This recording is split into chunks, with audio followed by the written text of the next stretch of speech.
Tonight, we step away from the noise of the world and enter a space of deep listening. A space where ancient wisdom can quietly rearrange the furniture of our minds. You are about to receive a teaching wrapped in a story, a timeless narrative that has helped seekers for generations find their way back to the inherent peace that is their birthright. I am going to share with you a profound Zen tale that reveals the secret to releasing the crushing weight of perfectionism, the ghosts of past failures, and the anxieties of an uncertain future. This story holds a key to unlocking a freedom you may have forgotten is possible. It is not an ordinary fable. It is a carefully preserved map drawn by enlightened masters who understood the landscape of the human heart. They knew something fundamental that our modern culture of constant improvement has caused us to forget. That true wholeness is not found in achieving a flawless existence, but in embracing our beautiful, imperfect journey with compassion and grace. The great Zen Master Shunryu Suzuki once said, "All of you are perfect just as you are, and you could use a little improvement." It is within this gentle paradox that our story unfolds. In the next 30 minutes, you will discover how this ancient insight can liberate you from the self-imposed prison of your own expectations. As we journey alongside a tormented artist who seeks a single moment of perfection, you will witness the transformation that occurs when one finally learns to honor the cracks in their own life. You will feel a remarkable shift within you. The relentless inner critic that judges your every move will begin to lose its voice. The heavy burden of needing to be more, do more, and achieve more will start to feel lighter. You will find yourself naturally relaxing into a state of profound acceptance and rest. This story has been a source of solace in quiet temples and a beacon of hope for those lost in the fog of self-doubt. It is a key that unlocks a door you may not have known was locked, the door to unconditional self-acceptance. It reveals a chamber in your consciousness where your mistakes are not seen as blemishes, but as golden threads in the unique tapestry of your life. So I invite you now to settle in more deeply. Allow your body to feel fully supported, whether you are lying in bed or sitting in a quiet room. Take one slow, conscious breath with me now, breathing in a sense of gentle curiosity. And as you exhale, let go of the day, let go of the need to be anywhere else, and know that you are in exactly the right place to receive a teaching that has been patiently waiting for you. Let us begin. Our story unfolds in a small village in ancient Japan, nestled in a valley carved by a winding river. The village was famous for one thing, its exquisite pottery.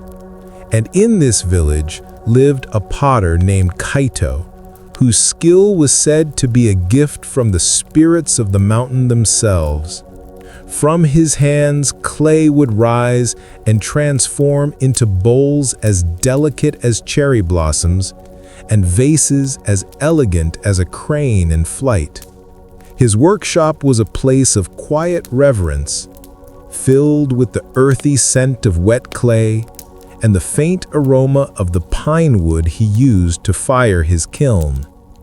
People came from all across the provinces to admire his work, and his pieces were sought after by nobles and wealthy merchants.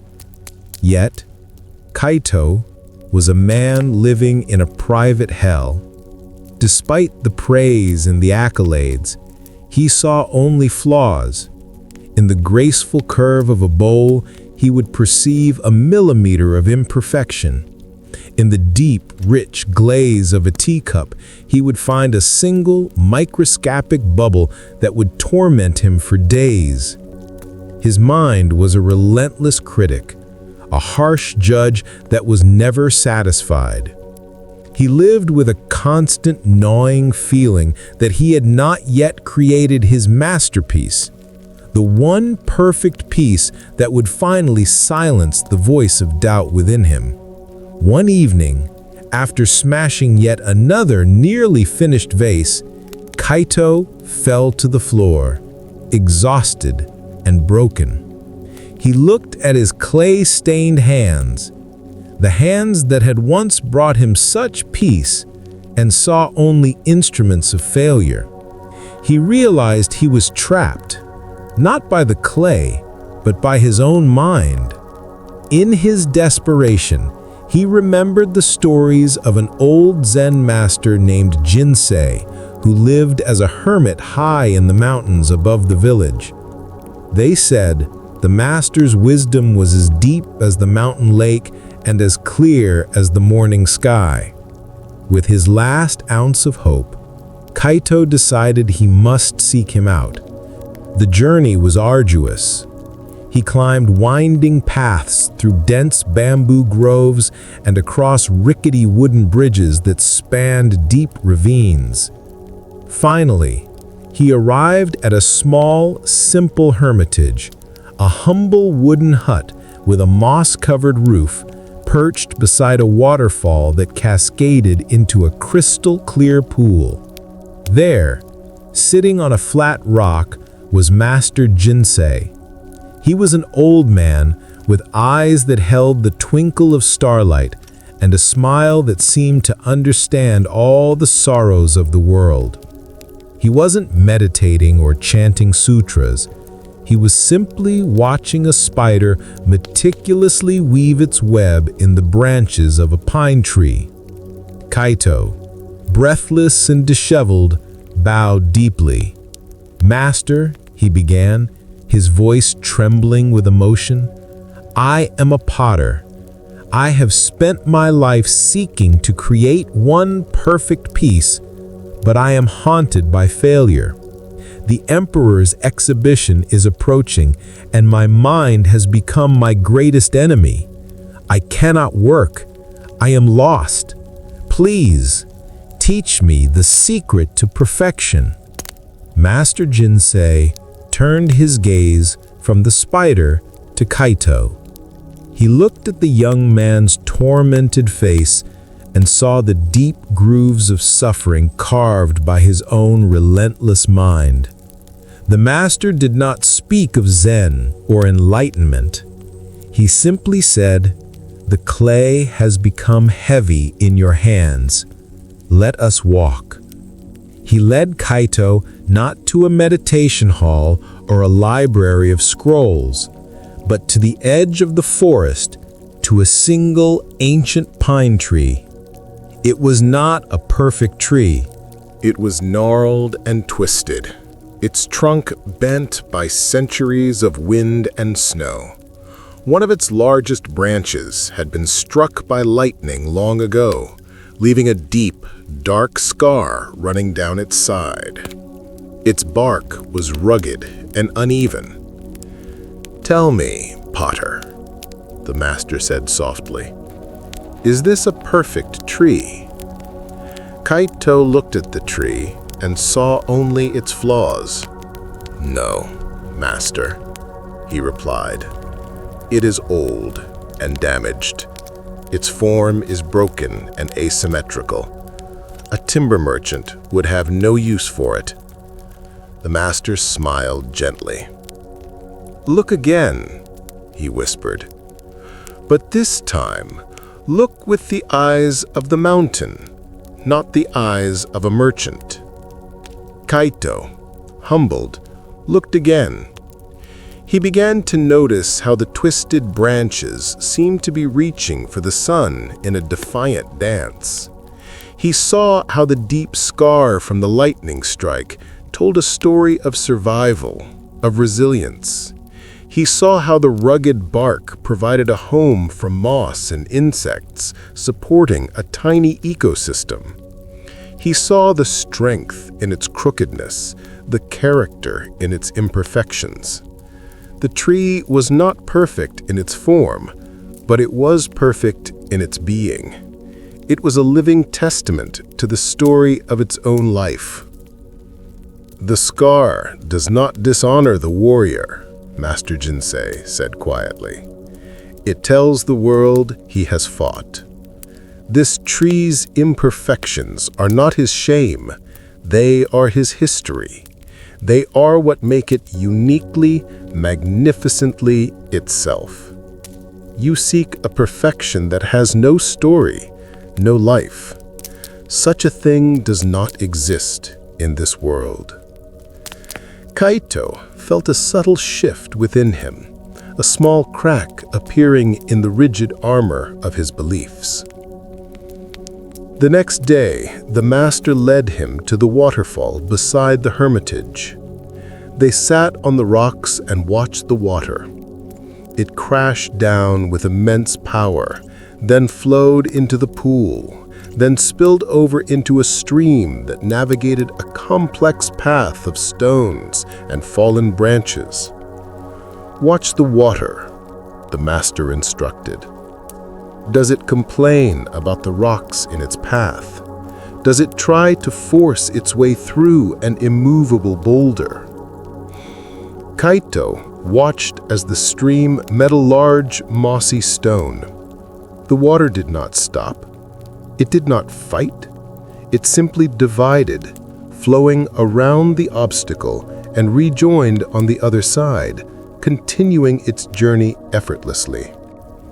It adapted its shape to whatever it met, yet it never ceased to be water. "Your mind has become like a boulder," the master explained. "It is rigid, fixated on one single path to perfection. You believe that any deviation, any obstacle, is a failure. But the water teaches us another way. The path of yielding, of adapting. It holds no memory of the rock it just passed, and it has no anxiety about the one it is about to meet. It exists only in this one fluid moment of flowing. Your hands tremble because you are trying to force the clay to obey the rigid image in your mind. You are fighting a war with what is, right here, right now." Kaito spent the rest of the day by the stream, watching the water. He began to understand. His suffering came not from the clay, but from his rigid attachment to a future outcome, the perfect vase. His despair was rooted in the memory of his past failures. He was living everywhere, but in the present moment, the only place where creation was actually possible. On the third day, Master Jinsei said, "It is time to return to your workshop." When they arrived, the master did not ask Kaito to work on his grand celestial vase. Instead, he picked up a simple lump of clay. "Today," he said, "do not make a masterpiece. Do not make something for the emperor. Make only a simple bowl, a bowl for holding rice. Forget your name. Forget your reputation. Forget perfection. Just feel the clay in your hands. Be the potter." Kaito was hesitant, but the master's presence was so calm and reassuring that he found himself sitting at his wheel. He took a deep breath, and for the first time in months, he closed his eyes. He let go of the image of the celestial vase. He let go of the fear of the judges. He simply felt the cool, wet clay begin to spin beneath his fingers. His hands, now free from the tyranny of his anxious mind, remembered their ancient dance. They moved with an intuitive grace, responding to the clay, guiding it, but also listening to it. A simple, beautifully humble bowl began to take shape. It was not ostentatious. It was not trying to be anything other than what it was. It was honest. It was alive. As he finished shaping it, a feeling of pure joy, a feeling he had long forgotten, welled up in his heart. He opened his eyes and looked at the bowl. It was, in its own quiet way, perfect. At that moment, Master Jinsei, who had been watching silently, picked up a small, sharp stone from the floor. With a quick, deliberate movement, he stepped forward and tapped the side of the still wet bowl. A tiny, hairline crack appeared on its surface. Kaito gasped. A surge of his old, familiar rage flooded his body. "What have you done?" he cried out, his voice choked with disbelief. "It was whole! You've ruined it!" The master looked at Kaito, his eyes filled with profound compassion. "I have not ruined it. I have completed it." He then guided Kaito through the next steps. They let the bowl dry and fired it in the kiln. When it emerged, the crack was still there, a fine, dark line against the earthy terracotta. Kaito's heart sank again. It was flawed, a failure. But the master was not finished. He took out a small lacquer box. Inside were pots of dark lacquer and a small pouch of brilliant powdered gold. With the patience of the spider weaving its web, the master meticulously mixed the gold with the lacquer. Then, using a fine brush, he carefully, lovingly painted the golden mixture into the crack. He traced the line of the flaw, transforming it from a mark of damage into a shimmering vein of pure gold. When he was done, he held the bowl up in the light. It was breathtaking. The simple, humble bowl was now intersected by a river of gold, a lightning strike of beauty that made it utterly unique and infinitely more beautiful than it had been before it was broken. The crack did not mar the bowl. It was now its most beautiful feature. "This," Master Jinsei said, "is Kintsugi, the art of golden repair. We do not hide the damage. We illuminate it. We honor the history of the object. The crack is a part of the bowl's life, a part of its story. By highlighting it, we make the bowl more resilient, more beautiful, and more precious than it had been before it was broken." Tears streamed down Kaito's face, washing away months of fear and frustration. He was not just looking at a bowl. He was looking at a reflection of himself. He saw his own life, his own failures, his own perceived imperfections.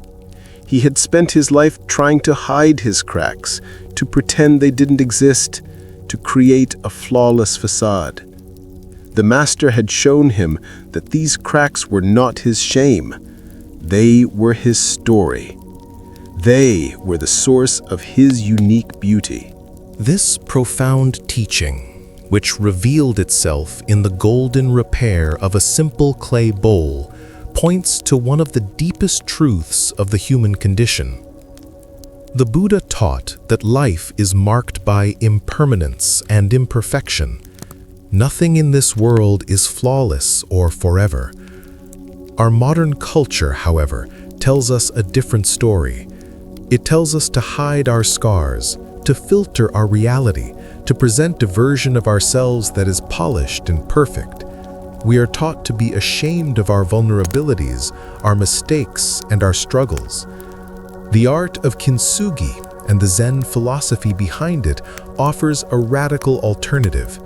It invites us to see our broken places not as evidence of our failure, but as opportunities for growth and beauty.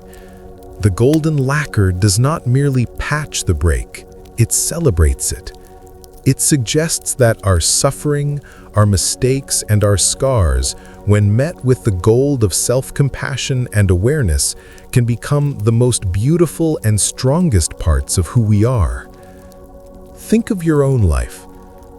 Think of the cracks you try to hide, a past failure that still brings you shame, a relationship that ended in heartbreak, a vulnerability you fear others will see, a dream that didn't come true.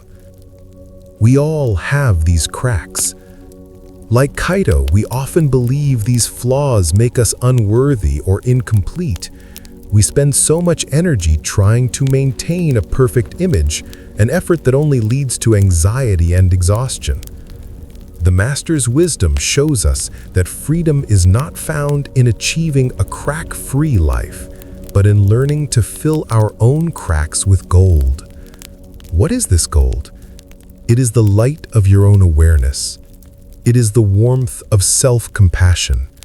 It is the courage to accept your full story with all its messy, broken, and beautiful parts. When you stop judging your past mistakes and instead see them as lessons, as a part of the story that has made you who you are applying the gold. When you meet your current struggles, not with resistance, but with gentle acceptance, you are applying the gold. Kaito returned to his workshop a changed man. He did not throw away the pieces he had deemed imperfect. Instead, he began to see them with new eyes. He learned the art of Kintsugi and began to mend his failures, turning them into unique works of art.